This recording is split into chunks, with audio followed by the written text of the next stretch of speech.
साथ बैठे। प्रभु का दास, हम आपको धन्यवाद करते हैं और प्रार्थना करते हैं प्रभु आपको बहुताय से आशीष करे, अनुग्रह करे। प्रभु की महिमा आपके हालेलुया आपके द्वारा हमारे जीवन में भी और आपकी सेवकाई में भी होने के लिए हम प्रार्थना करते हैं। प्रभु आपको आशीष करने पाए। धन्यवाद पिता परमेश्वर का धन्यवाद हो। आज ये सुंदर समय और सुंदर अवसर परमेश्वर ने दिया है और खासकर मैं अपने परिवार की ओर से पास्टर जी को मैं धन्यवाद देना चाहूंगा। दिल के गहराई से अपना शुक्रिया अदा करना चाहूंगा क्योंकि उन्होंने मुझे ये मौका दिया है और पूरे रेणुका चर्च के लिए और पूरे परिवार के लिए और जितने भी पासवान हैं, जितने भी विश्वासी भाई बहन हैं, आज सभी को मैं अभिनंदन करता हूं और प्रभु यीशु मसीह के नाम में मैं सभी को स्वागत करता हूं। और आज के वचन सुनने से पहले आइए हम प्रार्थना करें, सिर को झुकाएं, प्रार्थना में जाएं। पवित्र और जीवित परमेश्वर, अनुग्रहकारी परमेश्वर प्रभु, धन्यवाद देते हैं ये सुंदर समय के लिए, अवसर के लिए। खुदाबंद बाप, ये शाम का बेला पिता परमेश्वर आपके चरणों में आने का मौका दिया क्योंकि दिन भर प्रभु हम दुनिया भर के कार्य में व्यस्त रहते हैं, लेकिन प्रभु आपने हमें बुलाया, आपके चरणों में बैठने का मौका दिया खुदाबंद बाप। इसलिए प्रभु इस समय हम अपने मन, प्राण, आत्मा, शरीर को आपके हाथों में देते हैं। यही दुआ मांगते हैं कि प्रभु अपनी पवित्र आत्मा का सामर्थ्य दीजिए, आपके वचन बोलने के लिए प्रभु ज्ञान और बुद्धि और आत्मा से भरपूर करिए। और जितने भी आज प्रभु इस जूम मीटिंग में जुड़े हुए हैं, वचन सुनेंगे पिता परमेश्वर, सभी को मैं आपके हाथों में समर्पित करता हूँ राजा। और खास करके पिता परमेश्वर, किसी प्रकार की प्रतिबंधक, किसी प्रकार की बाधा न आए पिता, प्राकृतिक आपदा न आए प्रभु जी, या बिजली या इंटरनेट का किसी प्रकार का प्रॉब्लम ना आए पिता परमेश्वर। शुरू से लेकर अंत तक प्रभु आप हमारे साथ रहिए और प्रभु हर एक को आपकी उपस्थिति, जहां जहां पर जो कोई बैठे हैं पिता परमेश्वर, वहां पर आपके पवित्र आत्मा के सामर्थ को महसूस करने दीजिए मेरे राजा। मैं अपने आप को आपके हाथों में समर्पित करता हूँ राजा। मुझे आप अगुवाई दीजिए और प्रभु आत्मा उंडेल दीजिए मेरे राजा, मेरे होठों को स्पर्श करिए। मैं प्रभु नहीं जानता कि आज मैं आप लोगों के सामने कौन सा वचन रखूं। आपकी आत्मा की अगुवाई जो भी हमें प्रदान करेंगे पिता परमेश्वर, वही आपके लोगों के सामने प्रभु रखा जाएगा। पिता परमेश्वर, आज के समय को आपके हाथों में देते हुए इस विनती को आपके पुत्र यीशु के नाम से मांगते हैं, आमीन। मैं एक छोटा सा गीत गाऊंगा वचन देने से पहले, और गीत की बोल यह है, यीशु तुम्हें जीवन में शांति देता है, फिर तुम क्यों जीवन में अशांत रहते हो।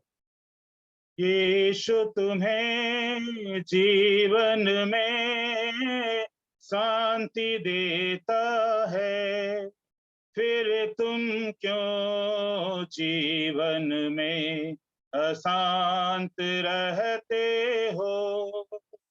फिर तुम क्यों जीवन में अशांत रहते हो।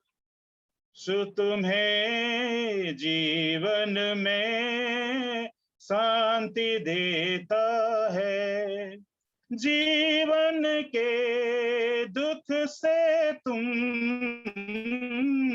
क्यों भटकते हो।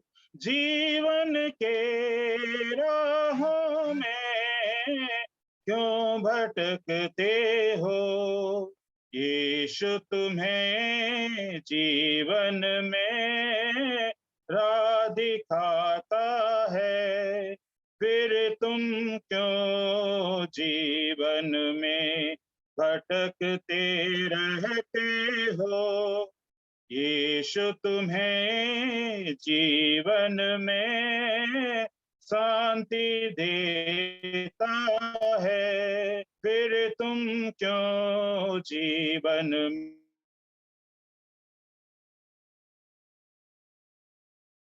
में अशांत रहते हो। जीवन के अंधेरे में ज्योति देता है, जीवन के निराशा में आशा देता है। यीशु तुम्हें जीवन में आशा देता है, फिर तुम क्यों जीवन में निराश रहते हो। यीशु तुम्हें जीवन में शांति देता है, फिर तुम क्यों जीवन में अशांत रहते हो, फिर तुम क्यों जीवन में उदास रहते हो, फिर तुम क्यों जीवन में निराश रहते हो। यीशु तुम्हें जीवन में शांति देता है, फिर तुम क्यों जीवन में अशांत रहते हो, अशांत रहते हो। धन्यवाद।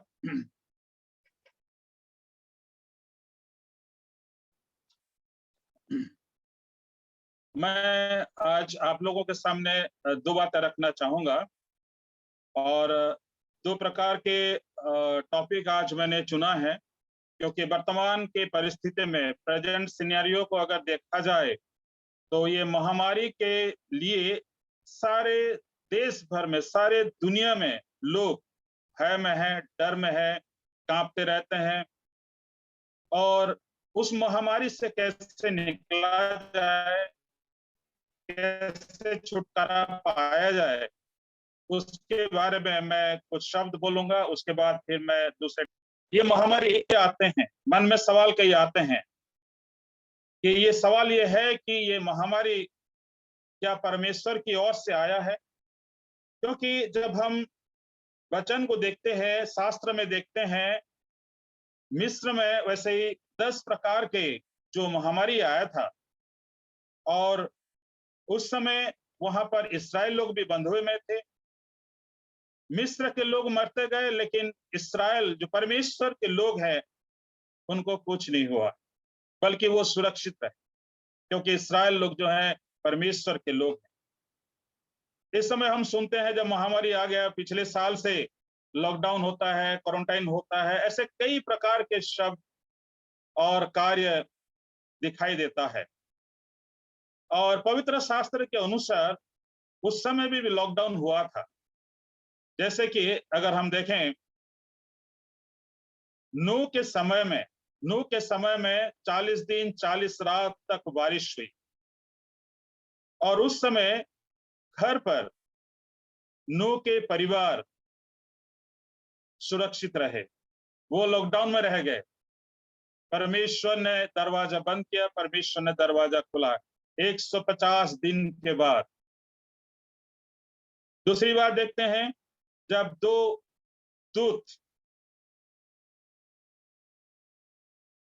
के बारे में लिखा गया है, when the two angels went to Sodom and Gomorrah, सोदम Gomra पर जब दो दूत गए, वहां पर भी देखते हैं कि लूत जो है वो घर पर लॉकडाउन था।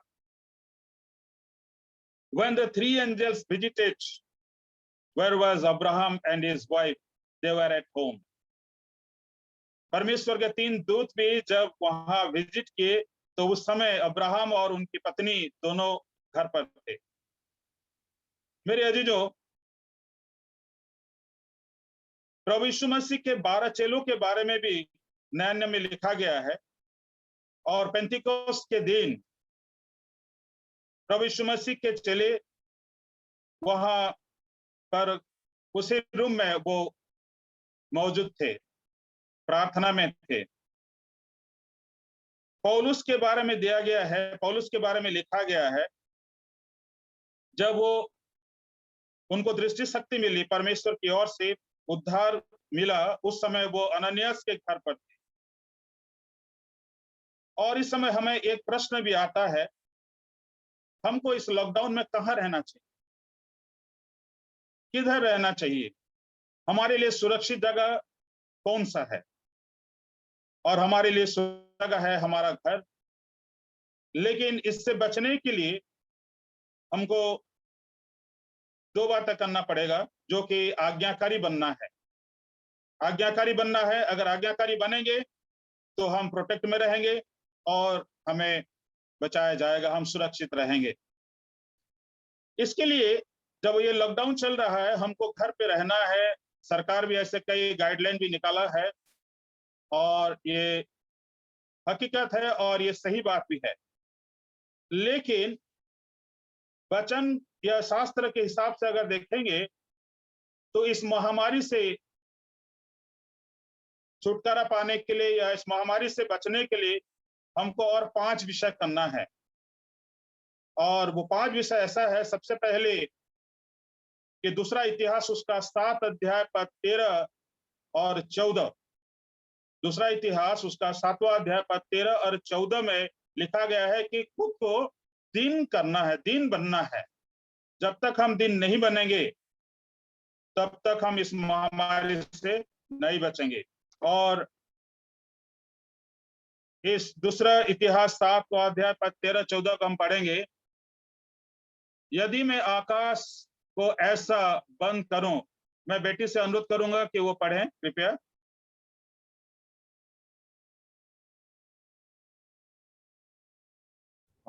यदि मैं आकाश को ऐसा बंद करूं कि वर्षा ना हो या टिड्डियों को देश उजाड़ने की आज्ञा दूं या अपनी प्रजा में मरी फैलाऊं, तब यदि मेरी प्रजा के लोग जो मेरे कहलाते हैं दीन होकर प्रार्थना करें और मेरे दर्शन के खोजी होकर अपनी बुरी चाल से फिरे, तो मैं स्वर्ग में से सुनकर उनका पाप क्षमा करूंगा और उनके देश को ज्यों का त्यों कर दूंगा।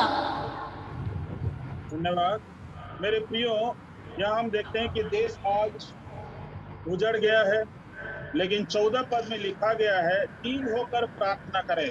हम मसीहों को प्रभु के चरणों में आकर के घुटनों के बल पर हमको दीन बनना है। जब तक हम दीन नहीं बनेंगे और प्रार्थना नहीं करेंगे, दुआ नहीं करेंगे और मेरे दर्शन के खोजी, यहाँ पे लिखा गया है दीन बनना है और परमेश्वर के दर्शन की खोजी होना है। और यहाँ पर लिखा है अपनी बुरी चाल से फिरें। हमारे जीवन में ऐसे कई प्रकार के बुरी आदतें हैं, कई प्रकार के बुरी चाल चलन है, उससे हमको फिरना है। तो मैं स्वर्ग में से सुनकर, जब हम दिन बनेंगे और परमेश्वर के दर्शन की खोजी करेंगे और अपने बुरी चाल से फिर के आएंगे, पश्चाताप करके आएंगे, तब परमेश्वर हमारी प्रार्थना को सुनेगा और हमारे पापों को क्षमा करेगा, हमारे पापों को क्षमा करेगा। क्योंकि उन्होंने खुद ही कहा है, यहाँ पर एक प्रतिज्ञा उन्होंने की है कि पाप क्षमा करूंगा और उनके देश को ज्यों का त्यों कर दूंगा। हमारा देश, सारा पृथ्वी उजड़ रहा है, कई लोग मर रहे हैं और परमेश्वर कहता है कि मैं सुनूंगा। जब तक लोग पश्चाताप नहीं करेंगे, जब तक लोग मन फिरा करके मेरे पास नहीं आएंगे। मेरे अजीजों, आज हमको दिन बनना है, प्रार्थना करना है। दूसरी बात जो है, पहला यूहन्ना उसका पहला अध्याय पद 7, 8, 9 में लिखा गया है, जब हम अपने पाप का अंगीकार करते हैं। पहला यूहन्ना उसका पहला अध्याय पद 7, 8, 9, उसमें पाप स्वीकार के बारे में दिया गया है। जब हम अपने अपने पापों को स्वीकार करते हैं, अंगीकार करते हैं, वो विश्वस्त और न्याय परमेश्वर है जो कि हमारे सारे पापों को क्षमा करता है। आज मनुष्य को अपने पाप से पश्चाताप करके प्रभु के पास आना है, स्वीकार करना है, अंगीकार करना है। तीसरी बात है जो कि व्यवस्था विवरण उसका 28 और पद 13 और 21 में लिखा गया है कि हमको परमेश्वर की आज्ञाकारी बनना है। जब तक हम आज्ञाकारी नहीं बनेंगे तब तक हमारी प्रार्थना सुनी नहीं जाएगी। चौथी बात है, गिनती की पुस्तक उसका 16 अध्याय पद 46 और 48 में लिखा गया है, हम एक दूसरे के लिए प्रार्थना करें, एक दूसरों के लिए हम प्रार्थना करें, जो कि इंटरसेसरी प्रेयर भी होता है। उस समय हम हारून के बारे में देखते हैं, एग्जाम्पल दिया गया है कि हारून दूसरों के लिए प्रेयर करता है, प्रार्थना करता है। दूसरा सामुएल 24-25 में दाऊद भी प्रार्थना करता है, मूसा भी प्रार्थना करता है। उसके बाद अंतिम में जो लिखा गया है भजन संहिता उसका 91 पद 1 से लेकर के 10 तक। तो मेरे अजीजों, आज ये 5 विषय हमको करना है और इस महामारी से हमको बचना है, क्योंकि वर्तमान महामारी का जो प्रकोप है चारों तरफ फैला हुआ है और दशक लोगों में फैला हुआ है।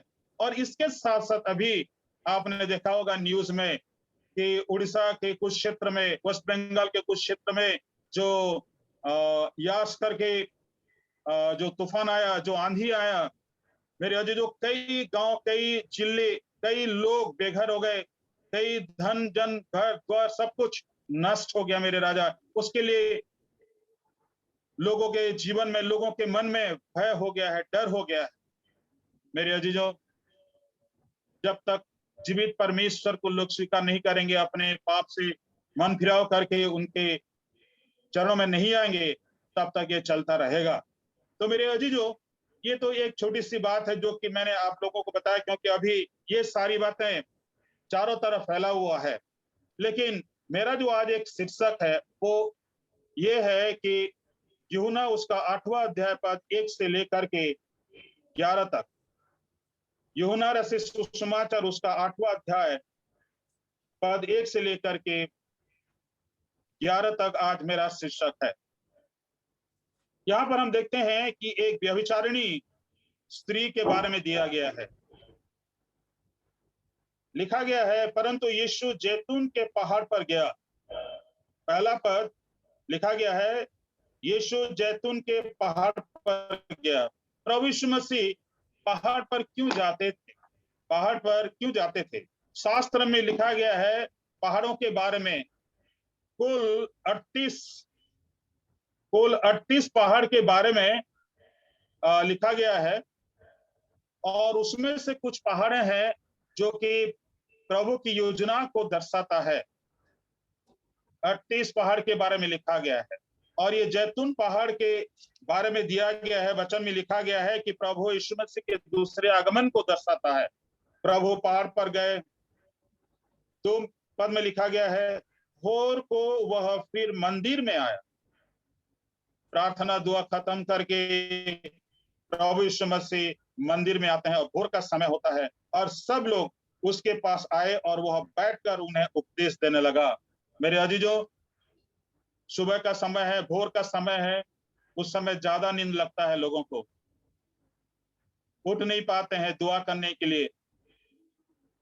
लेकिन ये लोग यहाँ पर उस भोर के समय में प्रभु यीशु मसीह के इंतजार में थे कि कब वो जैतून पहाड़ से उतर कर आएंगे और हम जाएंगे और वचन सुनेंगे।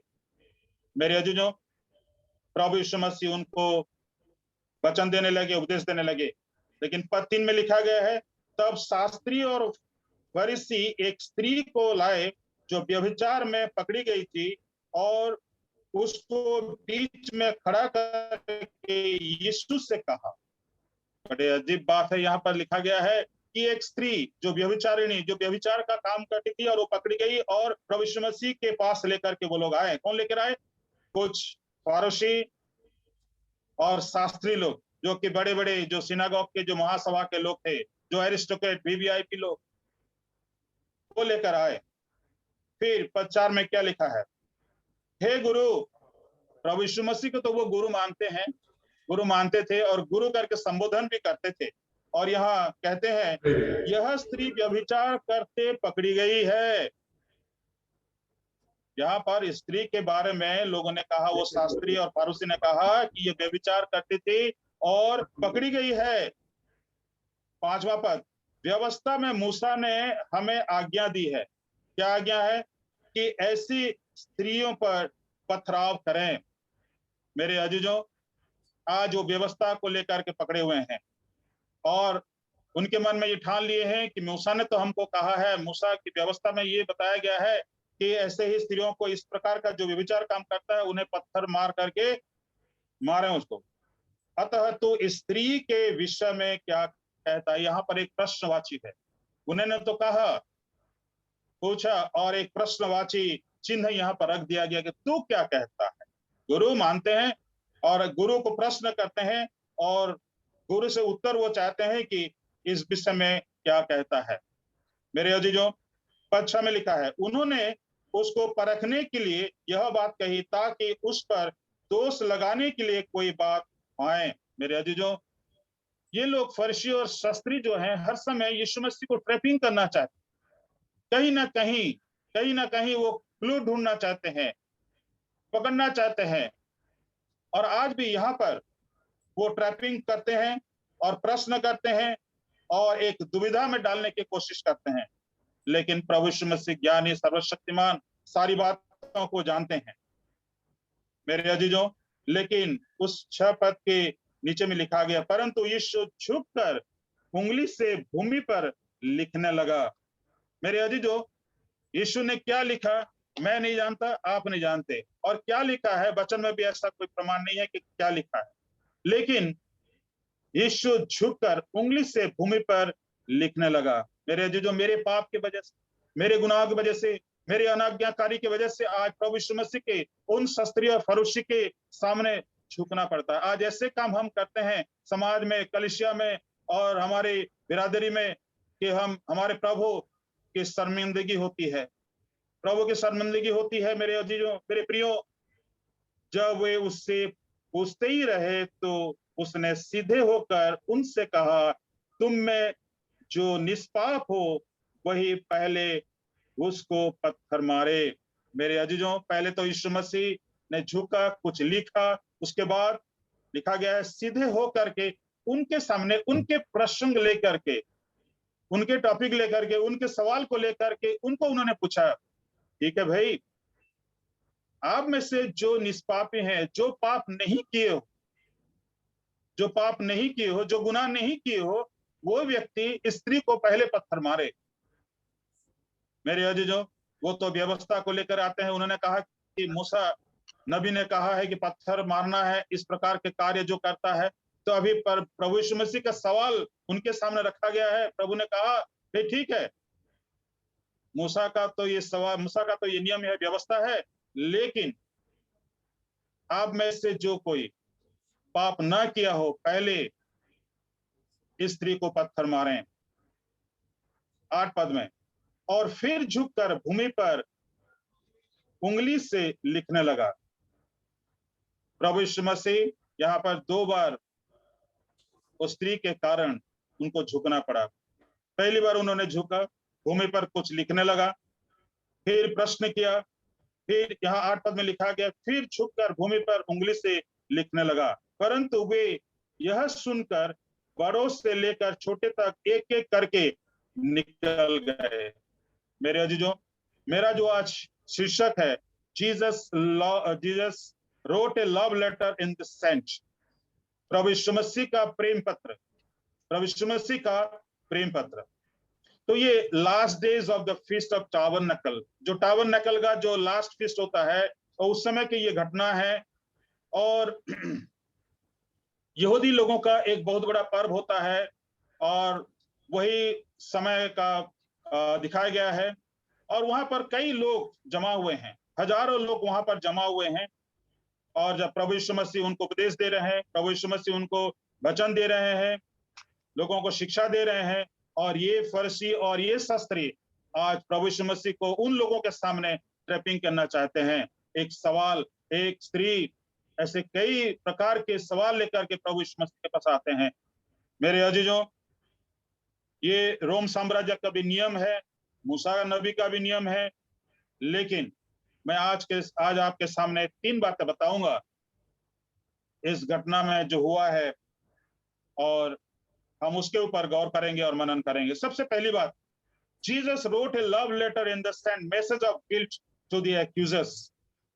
कई लोग वहां पर हैं, शास्त्री और फरीसी, जो कि एक स्त्री को व्यभिचार काम करते हुए पकड़े, और उनके बारे में बहुत सारी बातें जो है, बहुत एलिगेशन लाते हैं, एक्यूज करते हैं कि ये व्यभिचार का काम करती थी, ये व्यभिचार का काम करती थी। मेरे अजीजों, ये फरीसी लोग प्रभु यीशु मसीह को ट्रैपिंग करना चाहते हैं। आज मसीह जीवन में भी इस प्रकार के संदर्भ आते हैं कि हम भी इस प्रकार का काम करते हैं, और पादरियों को, पास्टरों को, प्रभु के लोगों को, अभिषिक्त जनों को हम ट्रैपिंग करना चाहते हैं। इस प्रकार का सवाल रखते, no compassion for her as a person. वो एक व्यक्तिगत है, एक व्यक्ति है, एक इंसान है, उसके प्रति दया मनोभाव नहीं रख करके आज ये सवाल करते जा रहे हैं। मेरे अजीजों, ऐसा है कि वो फरीसी और शास्त्री उस स्त्री का नाम भी नहीं जानते, उस स्त्री का नाम भी नहीं जानते थे, और उसको उन्होंने पकड़ा और यीशु मसीह के पास लाया। किसी प्रकार की दया मनोभाव उनके मन में नहीं थी, क्योंकि ये फरीसी और शास्त्री जो है अपने गलतियों के लिए वो अंधे हैं। वो अपनी गलती को, अपनी पाप को वो नहीं देखते हैं, बल्कि दूसरों की गलती को देखते हैं। हम किसी के प्रति, किसी के ऊपर अगर हम उंगली उठाते हैं, एक उंगली उठाते हैं, तो 4 उंगली हमारे तरफ फेर करके दिखाता है कि मैं आज क्या हूं, मेरी स्थिति क्या है, मैं क्या सही आदमी हूं, मैंने क्या गलती नहीं की है, क्या मैंने पाप नहीं किया है। दूसरों को उंगली दिखाने से पहले हम अपने आप को जांचना है, परखना है। और यहाँ पर फरीसी शास्त्री ये लोग अपने पाप के बारे में अंधे हैं। Like a spotlight in the stage, Jesus answer expose their sin. ये लोग क्या करते हैं, दूसरों के पाप को, दूसरों के गुनाहों को वो दिखाते हैं, लेकिन प्रभु यीशु मसीह के बारे में यहाँ पर दिया गया है, Jesus answer expose their sin. और प्रभु यीशु मसीह उनके पापों को उनको दिखाया, उनकी गलतियों को उनको दिखाया। ऐसा कौन सा व्यक्ति है जो निष्पाप है, जो पाप नहीं किया है, जो गुनाह नहीं किया है, भाई वो पहले पत्थर मारे। मेरे अजीजों, हमारे उड़ीसा में एक ड्रामा होता है, नाटक होता है, स्टेज होता है, और उस स्टेज में एक शिक्षक को लेकर के जब नाटक होता है तो स्टेज के चारों तरफ कई प्रकार के लाइट फिक्स होते हैं, स्पॉटलाइट कहा जाता है। कैरेक्टर और सीन के हिसाब से वो लाइट फॉक्स जो है उस कैरेक्टर के ऊपर फॉक्सिंग किया जाता है। मेरे अजीजों, अगर हम काला चश्मा पहन करके देखेंगे तो सारा दुनिया तो काला तो दिखेगा ही दिखेगा। तो इसलिए सबसे पहले मुझे अपने पाप को देखना है, अपनी गलतियों को मानना है। और इसने कहा, जो क्वालिफाइड व्यक्ति है, जिसने पाप ना किया हो, वो पहले पत्थर मारे। मेरा अजीजों, प्रभु यीशु मसीह का आज ये प्रेम पत्र ऐसे इसलिए लिखा है कि भाई जो एक्यूज करते थे, जो दोष लगाते थे, जो आरोप लगाते थे, उनको प्रभु यीशु मसीह ने उनकी गलती को दिखाया, उनके पापों को दिखाया। ऐसा कोई व्यक्ति है जो कि क्वालिफाइड है, जो कि पाप ना किया हो, वो पहले पत्थर मारे। इसलिए वचन में लिखा गया, मेरे अजीजों, सब ने पाप किया और परमेश्वर की महिमा से रहित हुए हैं। हमने सबका पाप किया और परमेश्वर की महिमा से हम रहित हैं। मेरे अजीजों, दूसरी बात है message of love and acceptance to an outcast. ये एक आउटकास्ट, एक दलित स्त्री को या दलित स्थिति व्यक्ति को ग्रहण करना, एक्सेप्ट करना, ये है मैसेज ऑफ लव, प्रेम का पत्र जो है। आजकल भी हमारे देश में छुआछूत की भेदभाव है, हमारे क्षेत्र में भी, हमारे उड़ीसा में भी बहुत छुआछूत की भेदभाव है। और एनसाइक्लोपीडिया के हिसाब से इतिहास भी बताता है कि स्त्री लोगों को दलित की श्रेणी में लिया जाता था। मेरे अजीजों, accusers dropped their stone and went away।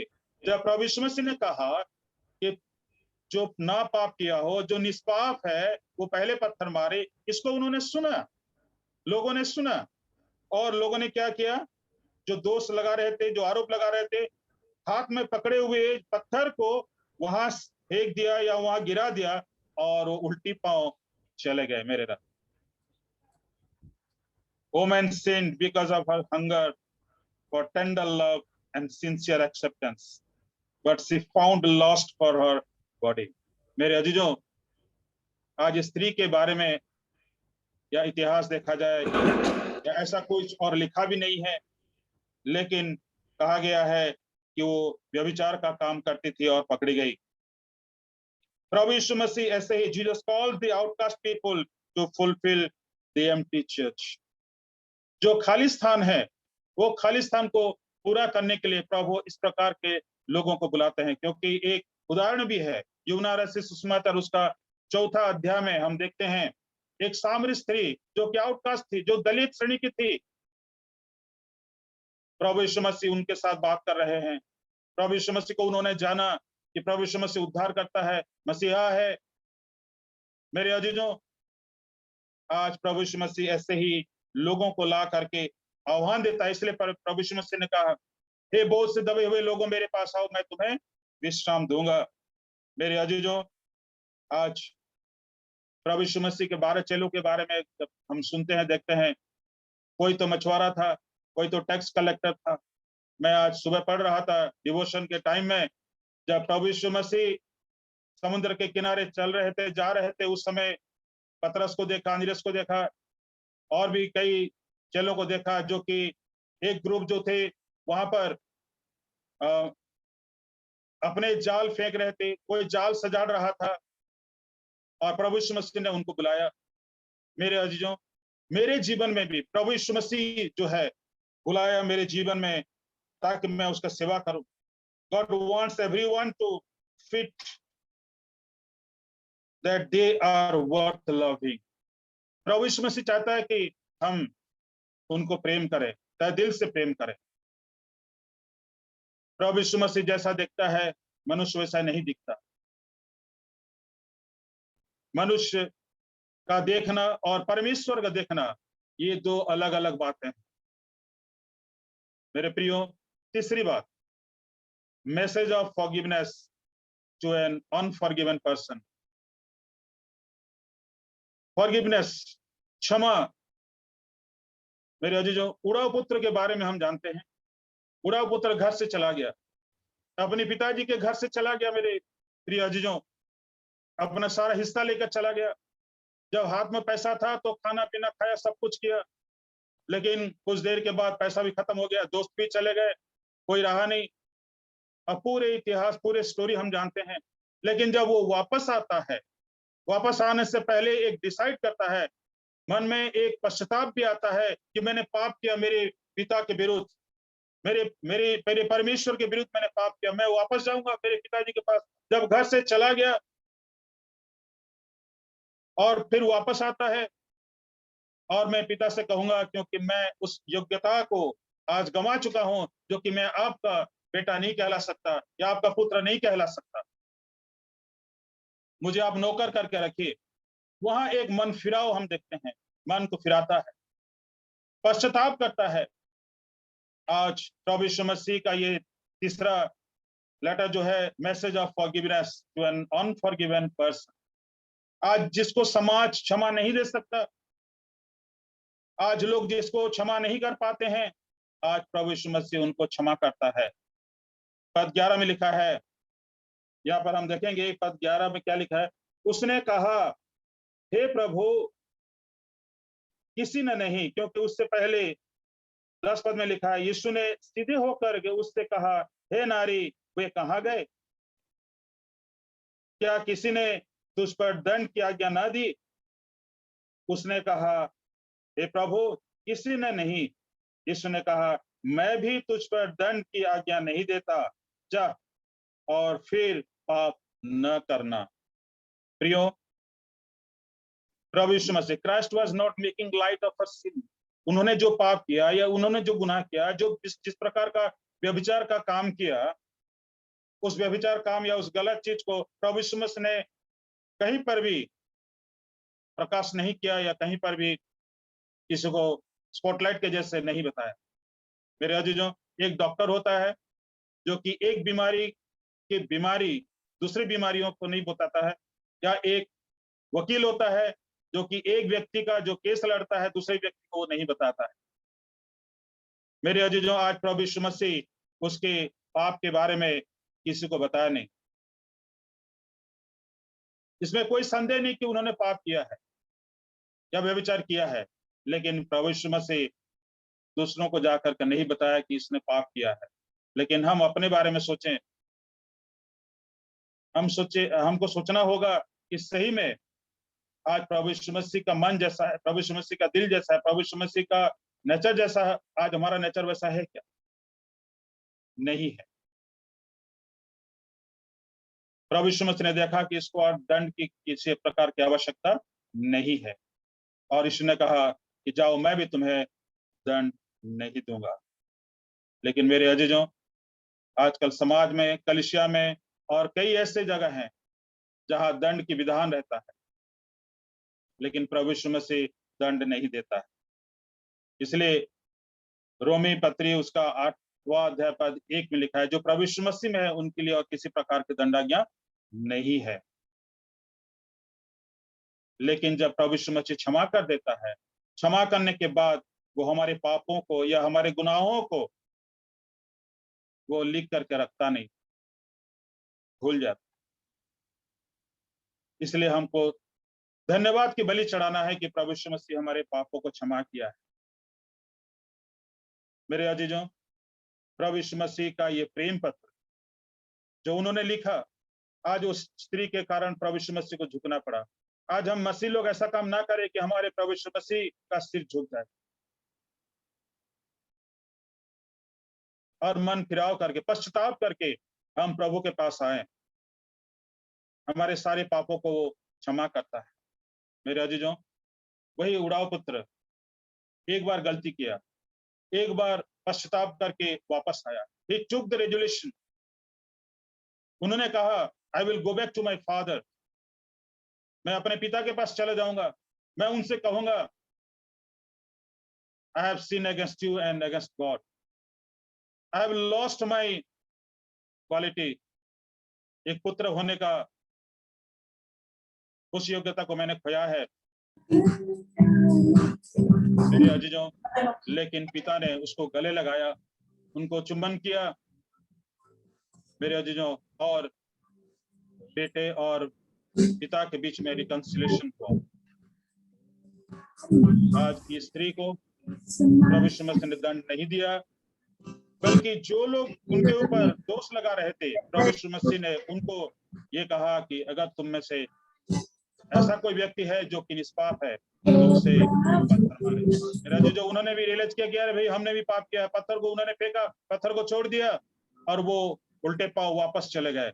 मेरे प्रियो, आज इस छोटे से वचन के द्वारा प्रभु हम सबको आशीषित करे, ताकि हम अपने जीवन के हर गतिविधियों में जो गलती करते हैं, जो पाप करते हैं, मन फिराव करके प्रभु के पास आए और प्रभु के महिमा के लिए अपने जीवन को पूरी तरह से निछावर करें।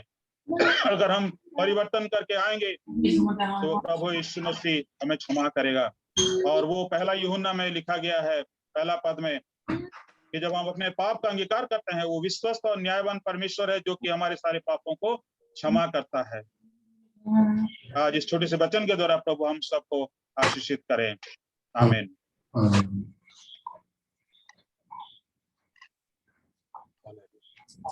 थैंक यू पास्टर जी, अच्छे वचन के लिए।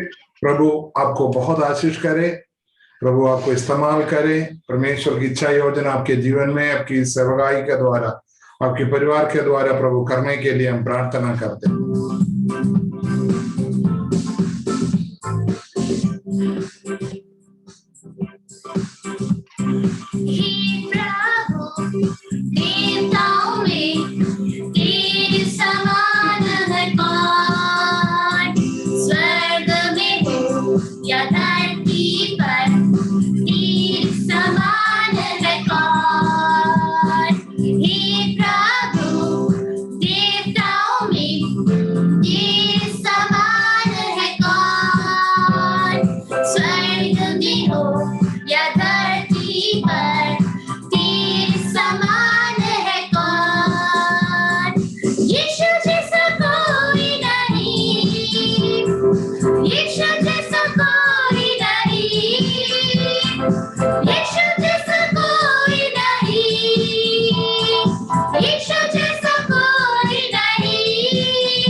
सर्वशक्तिमान पिता परमेश्वर, हम चौहान पास्टर जी के लिए विनती करते हैं। खुदा जी, आपकी दास के द्वारा जो श्रेष्ठ वचन हमारे बीच में बोया गया, हम आपको धन्यवाद करते हैं। खुदा जी, हम आपकी नाम के द्वारा ये धरती पर खड़े हैं, लेकिन हम आपकी वजह, हमारी वजह से आपकी नाम को कोई दुख ना पहुंचने पाए। खुदा जी, आपकी कलीसिया को, आपकी नाम को कोई कभी सिर न दुखने पाए। हम लोग हमेशा अपने पापों को अंगीकार करते हुए, हमारी कमी कड़ियों को जानकर परखते हुए, खुदा जी एक सही जीवन जीने के लिए हम अपने आप को हमेशा तैयार रखने के लिए उसका पवित्र वचन के अंदर जैसे लिखा है, जब पवित्र आत्मा तुम पर आएगा वो हर एक सच्चाई में तुमको अगुवाई करेगा। वो सच्चाई, अगर बहुत सच्चाई से अगुवाई करने वाला पवित्र आत्मा हमारे एक एक लोगों के अंदर भर दे पिताजी, क्योंकि हमारे द्वारा आपकी राज्य का विकास हो, आपकी नाम की उन्नति हो पिताजी, आपकी महिमा होने पाए। आपको दास को हम कलीसिया मिलकर पिता, पुत्र और पवित्र आत्मा के नाम पर आशीष देते पिताजी। यीशु के लहू में छुपाते, दासी के लिए, बेटे के लिए विनती करते पिताजी। आपने आपके बेटे के लिए जो सही सेवकाई के लिए जो जगह दी है, उस जगह पर बहुत जल्दी जाने के लिए पूरी तैयारियां बंदोबस्त कीजिए। देश का जो कोरोना का जो शक्ति काल है पिताजी, वो मिट जाए पाए। अब दास को वहां जाकर प्रभु की महिमा करने के लिए काबिल बनाए पिताजी। दया मांगते, करुणा मांगते, यीशु मसीह के पवित्र नाम मांगते, आमीन।